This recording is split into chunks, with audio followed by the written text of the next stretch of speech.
তো আজকের ভিডিওতে আইপিএল এর এমন দুই দলকে নিয়ে কথা বলবো যাদের মাঠে নামার আগেই সেই দুই দলের সমর্থকদের মধ্যে কিন্তু একটা কথা কাটাকাটি লড়াই শুরু হয়ে যায় এবং দুই দলেই রয়েছে বেশ কিছু পাওয়ার হিটার, ঠিক তেমনি বেশ বড় বড় নামেরও সুপারস্টার ক্রিকেটাররা যারা নিজেদের দিনে একা হাতে ম্যাচের রং বদলে দেওয়ার ক্ষমতা রাখে।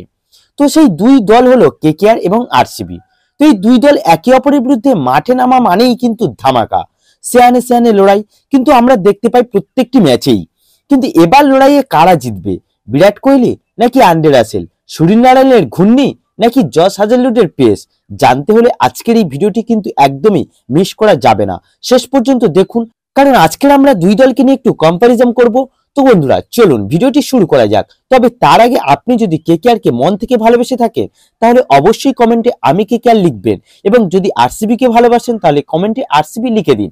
তো প্রথমেই দেখে নেওয়া যাক দুই দলের হেড টু হেড রেকর্ড। এখনো পর্যন্ত আইপিএল এ তারা মোট 34 বার মুখোমুখি হয়েছে এবং এর মধ্যে 14 বার জিতেছে আরসিবি এবং 20 বার জিতেছে কেকেআর। তাই এই রেকর্ড অনুযায়ী কেকেআর কিন্তু অনেকটাই এগিয়ে রয়েছে আরসিবির থেকে। কিন্তু এটা আইপিএল বস, এখানে রেকর্ড বদলাতে খুব বেশি সময় লাগে না, তাই এই ইতিহাস বদলেও যেতে পারে। তবে কেকেআর কিন্তু আরসিবি টিমটাকে দেখলেই কেন জানি না একটু বেশি জ্বলে ওঠে অন্যান্য টিমের থেকে, এবং সব থেকে ভয়ঙ্কর হয়ে ওঠে তো ওয়েস্ট ইন্ডিজের দুই তারকা অলরাউন্ডার আন্দ্রে রাসেল এবং সুনীল নারায়ণ। পুরো স্কোর লাইনটাকেই যেন ওলট পালট করে দেয় এই দুই তারকা। তো এবার আমি দুই দলের টপ অর্ডার নিয়ে যদি কথা বলি, তো যেখানে আরসিবির ওপেনিং এ রয়েছেন বিরাট কোহলি, ফিল শট এবং রজত পাতিদার, আর কলকাতার ওপেনিং এ রয়েছেন কুইন্টন ডিকক, সুনীল নারিন এবং 3 নম্বরে আছেন ভেঙ্কটেশ আয়ার। এবার যদি মিডিল অর্ডারের কথা বলি তাহলে কেকেআর এর হয়ে মিডিল অর্ডারে নামবে কিন্তু অজিঙ্ক রাহানে, রিঙ্কু সিং, আন্দ্রে রাসেল, রমনদীপ সিং। আর আরসিবির মিডিল অর্ডার নিয়ে যদি কথা বলি তাহলে সেখানে থাকবে Liam Livingstone, Krunal Pandya, Tim David, Jitesh শর্মাদের মতো প্লেয়ার। তো এই মিডিল অর্ডার অনুযায়ী আরসিবির থেকে কিন্তু কেকেআর এর শক্তি একটু বেশিই মনে হচ্ছে, কারণ রিঙ্কু রাসেল, রমনদীপের মতো পাওয়ার হিটার যে দলে আছে সেই দলটাকে তো একটু বেশি এগিয়ে রাখতেই হচ্ছে।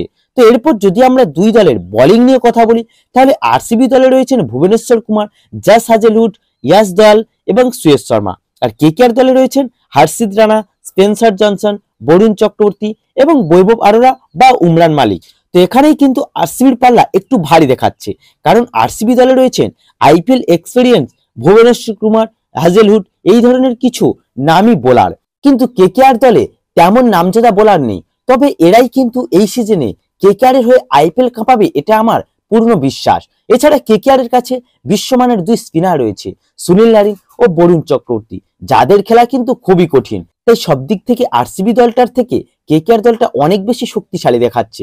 তবে শুধু শক্তিশালী দেখালেই কিন্তু কেকেআর ম্যাচ জিতবে না, তার জন্য অবশ্যই মাঠে নেমে ভালো পারফর্ম তুলে ধরতে হবে কেকেআর প্লেয়ারদের, কারণ আইপিএল এর কোনো টিম খারাপ নয়। আর তোমাদের মতে কোন দলকে বেশি শক্তিশালী লাগছে তা কিন্তু অবশ্যই কমেন্টে জানিও।